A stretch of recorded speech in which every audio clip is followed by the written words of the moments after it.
요한복음의 마지막 부분은 부활하신 예수님께서 당신의 제자들을 만나셔서 당신이 실제로 부활하셨음을 제자들에게 보이시는 이야기의 연속입니다. 주님을 만나게 되자 제자들은 슬픔에 빠져 있다가 기쁨을 얻게 되고 또 마음의 평강을 얻게 되고 또 주님을 만나게 되자 의심에 사로잡혀 있었던 사람들이 믿음과 확신을 갖게 되는 것을 볼 수가 있습니다. 예수님께서는 부활하셔서 제일 먼저 어떤 사람들을 만나 주셨는가? 첫 번째, 예수님은 제일 먼저 마리아를 만나 주셨습니다. 마리아는 슬픔과 괴로움으로 눈물의 시간을 보내고 있었습니다. 사랑하고 존경하는 예수님을 잃어버린 그녀는 그 슬픔을 감당할 수 없어서 밤잠을 못 이루다가 안식 후 첫날 미명에 제일 먼저 예수님을 만나고자 무덤으로 가게 됩니다. 11절 말씀입니다. 마리아는 무덤 밖에 서서 울고 있더니 울면서 구부려 무덤 안을 들여다보니 흰옷 입은 두 천사가 예수의 시체에 뉘었던 곳에 하나는 머리편에 하나는 발편에 앉았더라. 마리아는 예수님이 계셔야 되는 그 시신이 있는 자리에 천사가 있는 것을 보고 놀라게 됩니다. 그리고 마리아가 굉장히 두려워하게 되죠. 천사는 눈물을 흘리고 있는 슬퍼하는 마리아를 보면서 이렇게 위로를 합니다. 13절입니다. 천사가 이르되 여자여 어찌하여 우느냐? 이르되 사람들이 내 주님을 옮겨다가 어디 두었는지 내가 알지 못함이니이다. 마리아는 자신이 예수님을 찾지 못한 슬픔을 천사들에게 이야기합니다. 그런데 마리아가 한 가지 놓치고 있는 것이 있었어요. 바로 마리아 앞에서 등을 지고 있는 한 천사가 바로 부활하신 예수님인 것을 마리아는 알지 못했던 것입니다. 오히려 마리아는 그 천사가 동산지기인 줄로 알았어요. 쉽게 얘기하면 무덤을 지키는 사람인 줄로 알게 된 것입니다. 착각을 한 거죠. 그래서 마리아는 그분에게 예수님을 찾아달라고 부탁을 하게 됩니다. 만약 당신이 예수님의 시신을 옮겼다고 한다면 나에게 어디에 있는지 가르쳐 주십시오. 그러면 내가 찾으러 가겠습니다라고 이야기를 합니다. 이 구절 속에서 우리는 마리아가 예수님을 얼마나 사랑하고 존경했나 하는 것을 알 수가 있죠. 여러분, 마리아는 여자입니다. 또 새벽 미명에 얼마나 무서웠겠어요. 여러분, 새벽 미명에 공동묘지 같은데 가실 수 있나요? 쉽지가 않을 거예요. 예전에 제가 섬기던 교회에 우리 네 분, 권사님 4분이 있었어요. 할머니, 할아버지신데, 근데 할아버지 권사님이 돌아가셨어요. 그때는 목사님들도 염을 했습니다. 그래서 저도 염을 했어요. 칠성판에다가 돌아가신 우리 남자 권사님의 시신을 올려놓고 소염입니다. 간단하게 끈으로 묶고, 그리고 그걸 이제 목춤 위에 올려놓고 운목으로 그 시신을 이제 한쪽으로 치우고, 그리고 병풍을 쳐서 사람들의 문상을 받게 되었어요. 권사님께서 그 문상을 받으면서 그렇게 울 수가 없어요. 그 병풍 바로 앞에 앉아가지고 그 병풍 뒤에 있는 이제 시신이 된 남편을 놓고 그렇게 통곡을 하면서 울부짖는 걸 보게 되었어요. 영감, 이제 나는 어떻게 살라고? 당신 없는 세상 내가 도대체 어떻게 살라고? 나만 이렇게 홀라두고 당신이 떠나가면 나는 어떻게 하냐고 막 울었어요. 우리 함께 60평생을 살았는데 당신이 이렇게 혼자 떠나는 거, 이거 정말 도리가 아니라고 엉엉 우셨어요. 그런데 사실은 그때 물론 의료가 발달하지 않아서 그랬겠지만 우리 남자 권사님이 완전히 돌아가신 게 아니었어요. 가사 상태가 되었던 거예요. 숨이 넘어가니까 이제 다 돌아가신 줄 알고 소염을 해서 운목에 밀어놓고 병풍을 쳤던 거죠. 근데 갑자기 그때 우리 그 남자 권사님이 숨이 돌아오신 거예요. 헉헉 하면서 숨을 헉헉 몰아쉬기 시작한 거예요. 그러자 우리 여자 권사님이 병풍을 확 치고는 그 시신이 된 남편 그 천을 확 치면서 그 남편 그 권사님을 꼭 끌어안고 여보, 당신 죽지 않았구려. 여보 고마워. 죽지 않아서 고마워. 너무너무 감사해. 주님 감사합니다. 그리고 그 시신을 붙잡고 엉엉 우셨으면 얼마나 좋겠어요.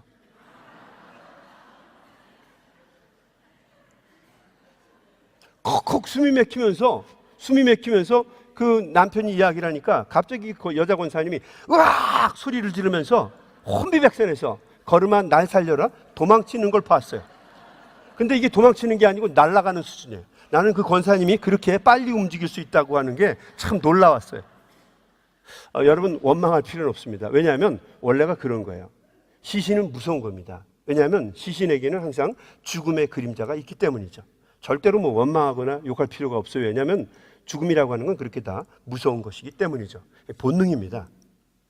여러분 마리아가 오늘 본문의 말씀에 보면 마리아가 이른 새벽 미명에 홀로 무덤 앞에 갔다가 천사와 대화를 나누고 있습니다. 여러분 무서울까요? 안 무서울까요? 천사는 영적인 존재예요. 여러분 얼마나 무섭습니까? 마리아가 이 천사에게 얘기하는 것이 만약에 당신이 시신을 다른 곳에 쳤다면 나에게 알려줘서 내가 그 시신을 가져갈 수 있게 해달라고 부탁을 합니다. 그러니까 마리아가 얼마나 예수님을 사랑하는가 하는 것을 우리가 이 구절을 보면서 알 수가 있어요. 아마 예수님도 슬프셨나 봐요. 마리아를 부릅니다. 마리아야 하고 부릅니다. 그러자 마리아가 그 소리를 듣고 그 슬픔 속에서 기쁨과 감격으로 바뀌게 됩니다. 여러분 제가 한번 여러분에게 여쭤볼게요. 얼마나 사랑하면 이것도 이렇게 기쁨으로 바뀌겠습니까? 뭐 이런 일이 있으면 안 되겠지만 저로 하면 좋을 것 같아요. 제가 이제 모르고 죽었어요. 저희 집사람이 막 울 거 아닙니까? 여보 그러면서 막 울 겁니다. 제가 그거에 너무 감동해서 저희 집사람에게 여보 너무 울지 마. 이 얘기를 하면 위로가 될까요? 돌아가실까요? 까무러칠까요? 전자요? 후자요? 후자에 가깝겠죠? 그런 거죠. 근데 마리아는 예수님께서 마리아야 부르는 그 소리를 듣고 너무도 기뻐했어요. 그녀의 슬픔이 놀라움과 기쁨으로 바뀌게 됩니다. 그리고 그녀는 산을 내려와서 제자들과 사람들이 있는 곳에 내려와서 예수님이 부활하셨다고 하는 이 이야기를 첫 번째로 증언하는 첫 번째 부활의 산 증인이 되게 됩니다. 이 요한복음의 기자는 이 사건을 우리에게 적으면서 그가 의도하고 있는 것이 있었어요. 그것은 무엇인가? 첫 번째로 부활하신 예수님을 만나게 되면 우리가 경험하고 있는 슬픔이 변하여서 기쁨이 된다라고 하는 것을 우리에게 가르쳐주고 있는 것입니다. 우리가 어떠한 고난과 역경과 슬픈 일에 당하고 있다 할지라도 부활하신 예수 그리스도를 만나게 되면 그 슬픔이 변화해서 기쁨과 감사가 되는 역사가 반드시 있을 것인데 우리 한인교회 성도님들에게 부활하신 예수님이 만나주시는 귀한 사랑과 은총이 있게 되기를 주님의 이름으로 간절히 축원합니다. 주의 이름으로 축원합니다. 두 번째로 부활하신 예수님은 누구를 만나주셨는가? 두려움과 근심에 사로잡혀 있는 제자들을 만나 주셨습니다. 19절 말씀입니다. 이날 곧 안식 후 첫날 저녁 때에 제자들이 유대인들을 두려워하여 모인 곳에 문들을 닫았더니 예수께서 오사 가운데 서서 이르시되 너희에게 평강이 있을지어다. 예수님을 죽인 체포한 장본인들이 누굽니까? 유대인들이에요. 그들이 눈에 불을 켜고 예수님의 잔당들을 잡아서 죽이려고 하는 그때입니다. 제자들은 무서웠죠? 그래서 한 곳에 숨어서 문을 잠그고 무서워서 덜덜덜 떨고 있었어요. 두려움에 사로잡히고 있었습니다. 그때 예수님께서는 그 제자들을 찾아가셨어요. 그리고 그들에게 평강이 있기를 선포하셨습니다. 여러분 이 상황이 얼마나 무섭고 얼마나 두려웠겠습니까? 예수님은 죽었다고 하는 것이 제자들의 생각이었어요. 제자들에게 예수님은 나타나셔서 당신이 부활하셨다라고 하는 것을 제자들에게 가르쳐 주셨어요. 그리고 예수님은 손수 자신의 그 상처들을 보여주시기 시작했어요. 20절 말씀입니다. 이 말씀을 하시고 손과 옆구리를 보이시니 제자들이 주를 보고 기뻐하더라. 아, 부활하셨군요. 정말 다시 사셨군요. 죽음의 권세를 이기셨군요 라고 하는 걸 알게 됩니다. 예수님께서 부활하신 것이 어떤 그런 개념상이나 어떤 그런 머리로 이성적인 것이 아니라 현실적으로 일어난 사건이라고 하는 것을 제자들은 보게 됩니다. 21절 예수께서 또 이르시되 너희에게 평강이 있을지어다. 아버지께서 나를 보내신 것 같이 나도 너희를 보내노라. 이 말씀을 하시고 그들을 향하여 숨을 내쉬며 이르시되 성령을 받아라. 제자들에게 예수님께서 그 사명을 주시는 거예요. 사명감을. 무서워서 덜덜 떨고 있고 두려워하고 있는 제자들에게 그들을 비난하거나 그들을 갖다가 나무라시는 것이 아니라 두려움과 공포에 떠는 제자들에게 평안을 선포하시고 그들에게 바람을 부어 넣으시면서 성령을 받으라, 하나님의 영을 받으라고 이야기를 하신 것입니다. 놀라운 일이 일어났어요. 제자들이 힘을 얻게 되고 용기를 회복하게 됩니다. 예수님께서는 용기를 회복한 제자들에게 사명을 이야기해 주십니다. 23절의 말씀입니다. 너희가 누구의 죄를 사하든지 사하여 질 것이요 누구의 죄든지 그대로 두면 그대로 있으리라 하시니라. 죄를 사하고 닫을 수 있는 권세를 제자들에게 주신 거예요. 두려워서 떨고 있는 그 겁쟁이 제자들, 어떻게 보면 실패한 사람들, 그 제자들을 향해서 주님께서는 꾸짖지 않은 거예요. 못난 놈들 그렇게 얘기하지 않습니다. 언제 사람 될래? 그렇게 얘기하지 않습니다. 그 제자들을 향해서 너희에게 죄를 사하는 권세가 아직도 있다. 너희가 나의 사명자다. 너희가 나의 답이다라고 예수님께서 말씀을 하신 거예요. 그리고 너희들 성령을 받아라. 그리고 그들을 다시 파송하신 것입니다. 겁쟁이 제자들이 죄를 사하고 멸할 수 있는 권세가 있음을 선언해 주신 것입니다. 이 순간 제자들에게 회복의 은총이 일어나게 됩니다. 그들은 잃어버렸던 용기를 다시 회복하게 되죠. 요한복음의 기자는 이 사건을 통해서 우리에게 주려고 하는, 이 말씀에 주려고 하는 의도가 있습니다. 그것은 우리가 아무리 두려움과 근심과 걱정에 찌들려 살아간다 할지라도 부활하신 예수 그리스도를 만나게 되면 용기를 회복하게 되고 다시 힘과 능력을 얻을 수 있다라고 하는 사실을 우리에게 가르쳐 주신 거예요. 부활하신 주님, 생명의 주님을 만나기만 하면 우리에게 회복과 치유의 역사가 일어나는 것을 말씀해 주신 것입니다. 여러분, 오늘 이 아침에 우리가 이 부활절이라고 하는 이 행사를 그냥 단순한 절기로 끝내지 않고 이 부활절의 절기 속에서 세상에 짓눌리고 눌려서 또 나의 그 연약하고 부족한 모습을 보면서 정말 쪼드라든 여러분들이 부활하신 주님의 생명을 경험하면서 새로운 용기와 힘과 능력을 얻게 되기를 주님의 이름으로 간절히 축원합니다. 그런데 문제가 있었어요. 제자들에게 나타나서 예수님이 용기를 불어 넣어 주실 때 그때 한 명의 제자가 없었습니다. 그 사람은 의심이 많았던 제자 도마입니다. 하필이면 도마였어요. 24절 12 제자 중에 하나로서 디두모라 불리우는 도마는 예수께서 오셨을 때에 함께 있지 아니하였다.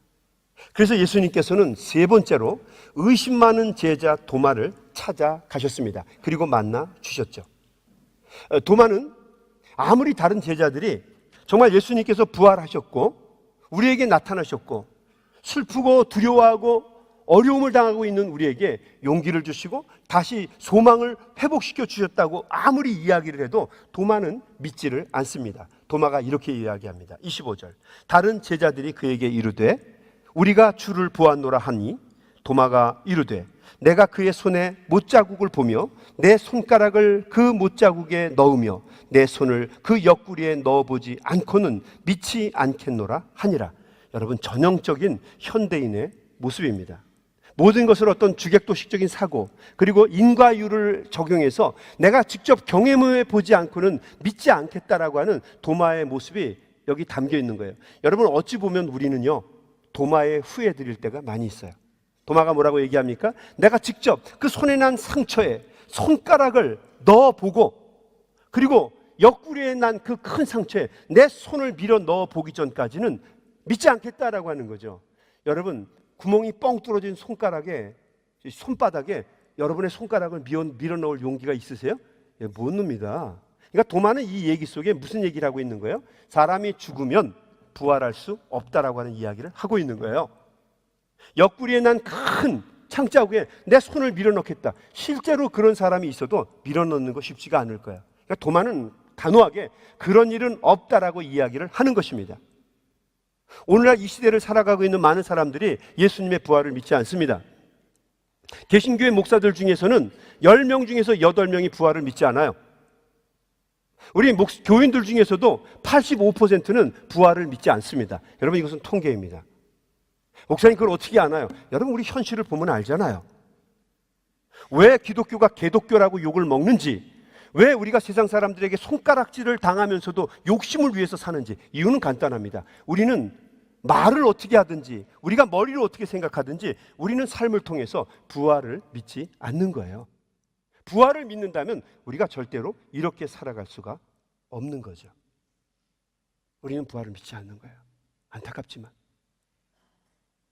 부활하신 주님께서 이 도마의 이야기를 그대로 다 들으셨습니다. 그래서 주님은 도마를 만나 주셨습니다. 26절. 여드레를 지나서 제자들이 다시 집안에 있을 때에 도마도 함께 있고 문들이 닫혔는데 예수께서 오사 가운데 서서 이르시되 너희에게 평강이 있을지어다 하시고 27절. 도마에게 이르시되 내 손가락을 이리 내밀어 내 손을 보고 내 손을 내밀어 내 옆구리 속에 넣어보라. 그리하여 믿음 없는 자가 되지 말고 믿는 자가 되라. 여러분, 주님께서 도마가 말한 그대로 해주시는 거예요. 사랑을 가지시고. 저 같으면 이렇게 얘기할 거예요. 이 썩을로만 한번 해봐. 근데 성경은 그렇게 돼 있지 않아요? 예수님께서 손을 내밀면서 도마에게 이야기했습니다. 너의 손가락으로, 너가 그렇게 못 믿는다고 했으니까 손가락으로 내 손바닥에 넣어보아라. 너의 그 손으로 내 옆구리에 있는 이 창자국에 내 손을 밀어 놓아 보아라. 그리고 믿음 없는 자가 되지 말고 믿는 자가 되라 라고 이야기를 하셨어요. 아마 오늘 이 이야기는 어쩌면 부활절을 맞는 우리에게 주님이 주시는 메시지인지도 몰라요. 도마가 충격을 받죠. 도마가 뭐라고 얘기합니까? 28절. 도마가 대답하여 이르되 나의 주님이시여 나의 하나님이십니다. 여러분, 이게 얼마나 감격적인 얘기입니까? 이거는 이 도마가 이제는 어찌할 수 있는 상황이 아니에요. 딱 직접 눈으로 경험하는 상황입니다. 도마가 뭐라고 얘기합니까? 나의 주님이시여 나의 하나님이십니다. 부활을 그가 믿기 시작한 거예요. 예수께서 이렇게 말씀하십니다. 29절. 예수께서 이르시되 너는 나를 본고로 믿느냐? 보지 못하고 믿는 자들은 복되도다 하시니라. 여러분, 보고 믿는 것은 어떻게 보면 이것은 수학이고 논리예요. 이것은 어쩌면 현상입니다. 믿음 중에서 가장 낮은 단계일 거예요. 우리 주님께서 이야기하시는 것은 무엇입니까? 믿음으로 먼저 믿으라는 거예요. 우리가 어떤 물체나 현실을 파악하는 데는 여러 가지 방법이 있겠지만 인식론에 있어서는 먼저 믿는 것이 아는 것을 앞서갈 때가 있어요. 여러분, 그것은 믿음입니다. 우리 주님께서는 먼저 우리가 믿으라고 이야기하십니다. 그래도 꾀야 압슈르드 메스트. 먼저 믿어라라고 하는 거죠. 믿고 그리고 주님께서 하실 일에 대해서 인도하심을 받으라는 것입니다. 요한복음의 기자는 이 사건을 통해서 우리에게 이야기해 주려고 하는 메시지가 있습니다. 그것은 우리가 부활하신 예수 그리스도를 만나게 되면 우리가 가지고 있는 의심과 불안이 믿음과 확신으로 바뀌게 된다라고 하는 것을 말씀해 주고 있는 것입니다. 부활이 현실로 일어났다라고 하는 것을 믿는 것은 쉬운 일이 아니에요. 여러분, 저도 쉽지가 않아요. 사람이 죽었다가 부활했다? 여러분, 전 믿지 않을 겁니다. 그런데 여러분이 기억해야 될 것이 있어요. 예수님은 사람만이 아니세요. 그분은 하나님이시기도 했어요. 예수님은 하나님이시기 때문에 능히 부활을 하실 수 있는 분입니다. 그래서 주님께서는 부활하신 거예요. 여러분, 기독교의 교리 중에서 가장 핵심적인 교리 중에 하나는 부활입니다. 왜 부활이 필요한가? 부활은 우리에게 생명을 주는 도구이기 때문이에요. 수단이기 때문입니다.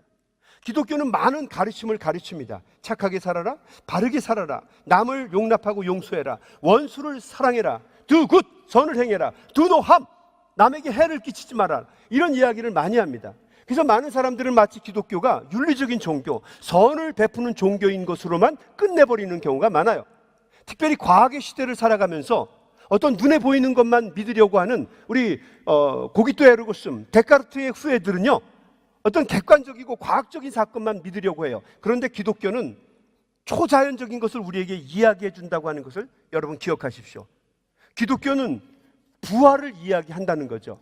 그 대표적인 예로 우리의 구주이신 예수 그리스도께서 부활하셨다라고 하는 것을 강조합니다. 초대 교회 때부터 교회는 부활을 강조했어요. 예수 그리스도를 통해서만 생명이 오고 예수를 믿는 사람은 죽지 않겠고 또 죽어도 다시 사는 은총이 있겠다고 주님께서 우리에게 약속을 하셨어요. 이 부활은 질적으로 다른 것입니다. 죽었다가 다시 일어나는 것은 재생이고 소생일 거예요. 다시 그 사람이 생명이 연장되는 것은 뭐 여러 가지 다른 말로 얘기할 거예요. 환생이라고 얘기할 수도 있고 윤회라고 이야기할 수도 있을 거예요. 그런데 기독교에서 이야기하는 이 부활은 영원한 하나님의 나라가 우리에게 주어지는 것입니다. 더 이상 우리가 이 세상과 이 땅에 있는 것에 좌지우지되는 것도 아니고 또 하나님의 거룩한 백성으로 하나님의 나라의 자녀로 살아갈 수 있는 권세와 특권을 얻는 것이 부활이에요. 생명이 연장되는 것 이상의 축복과 은혜가 부활이라는 거죠.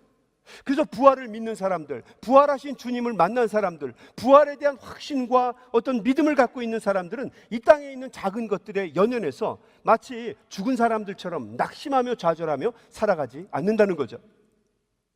아무리 고난이 오고 질병이 왔어도, 사랑하는 사람을 잃었어도, 아니 내가 목숨을 잃는 순간이 온다 할지라도 우리는 죽음의 세력 앞에 낙심하거나 좌절하지 않습니다.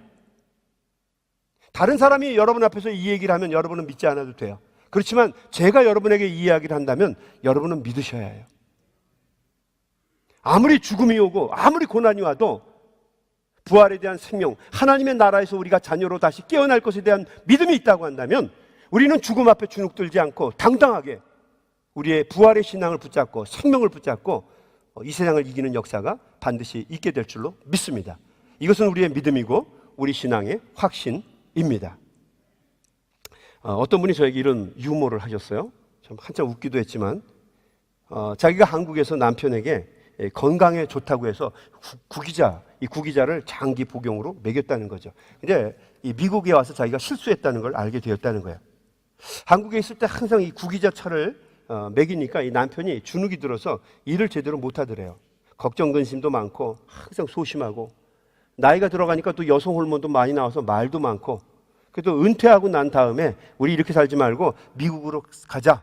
또 미국에 오니까 영어도 안 되죠. 점점 더 자꾸 쪼그라드는 거야. 그래서 이 권사님이 생각했다는 거죠. 아, 내가 너무 구기자를 많이 먹여서 인생이 구겨졌구나. 그래서 미국에 오면 내가 뭘 이 사람에게 줘야 이 사람이 필까? 인생이 어떻게 하면 확 필까 생각을 하다가 이 피자를 이분에게 주었더니 인생이 확 피더라라고 하는 말 같지 않은 이야기를 제가 듣고서 많이 웃었습니다.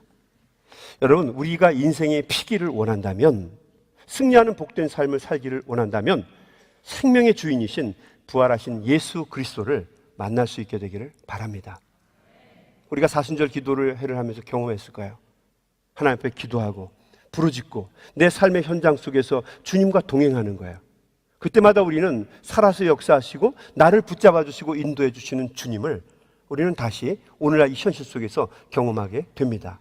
예수님은 부활하셨고 그 부활하신 생명의 주님이 우리 사랑하는 한인교회 성도님들을 꽉 잡아주셔서 승리하시는 복된 은혜가 있게 되기를 주님의 이름으로 간절히 축원합니다. 여러분, 예전에 제가 예수 생명, 그 부활의 신앙이 얼마나 대단한가 하는 것을 깨달은 사건이 있었어요.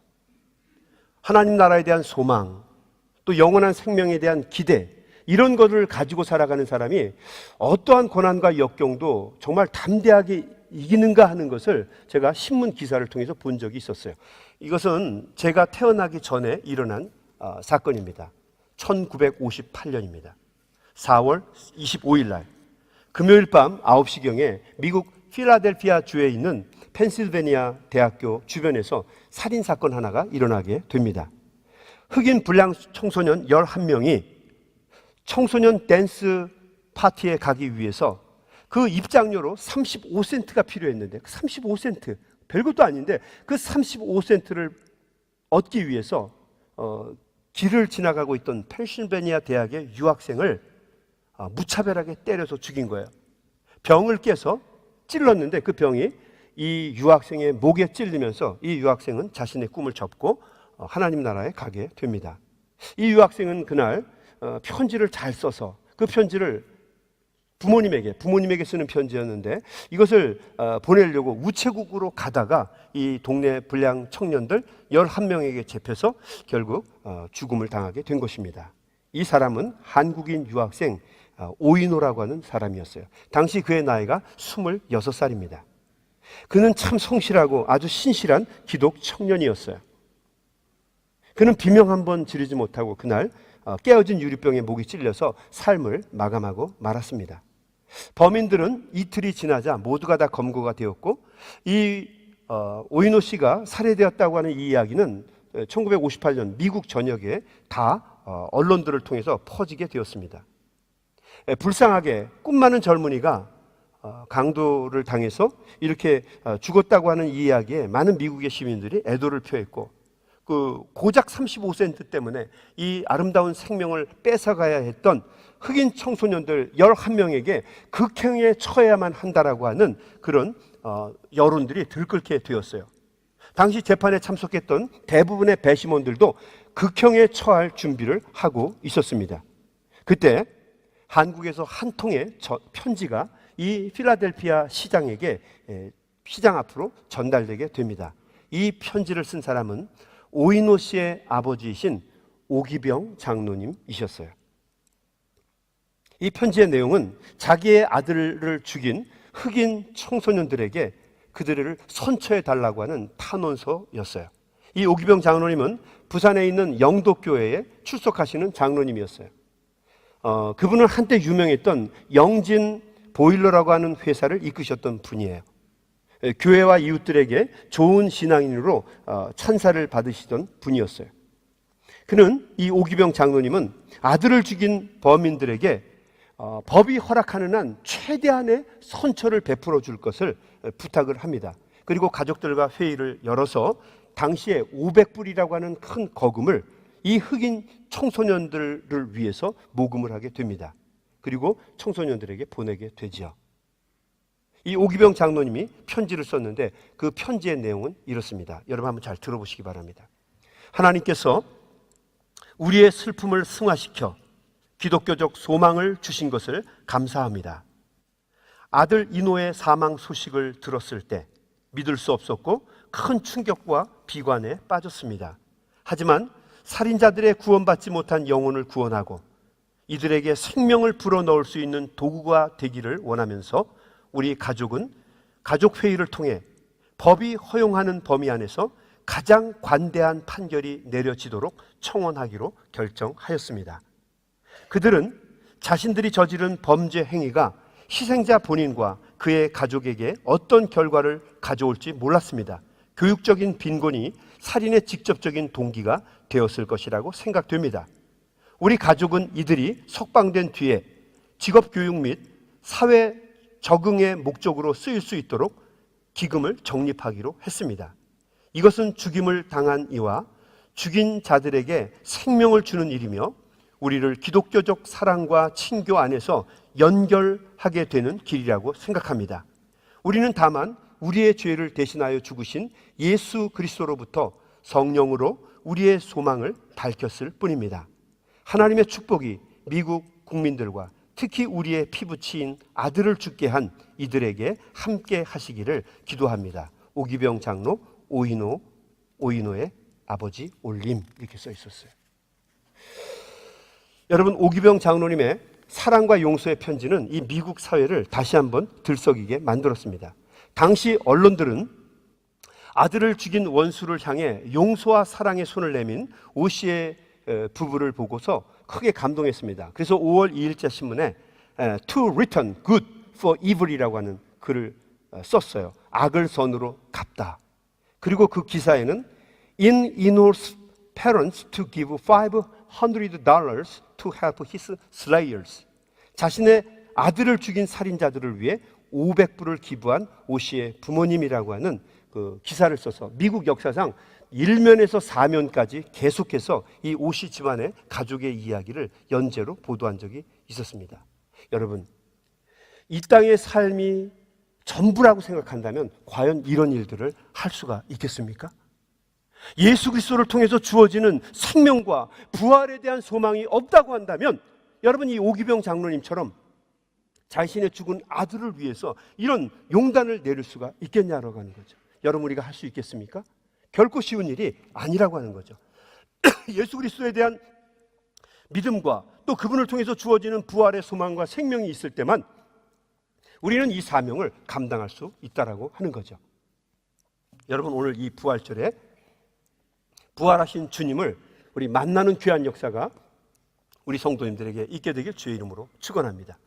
예수 부활의 생명이 여러분과 만나셔서 여러분의 믿음과 여러분의 가정과 여러분의 삶의 현장에 가득하게 내려서 여러분에게 주시는 하나님의 귀한 생명의 축복이 차고 넘치시기를 주님의 이름으로 간절히 축원합니다.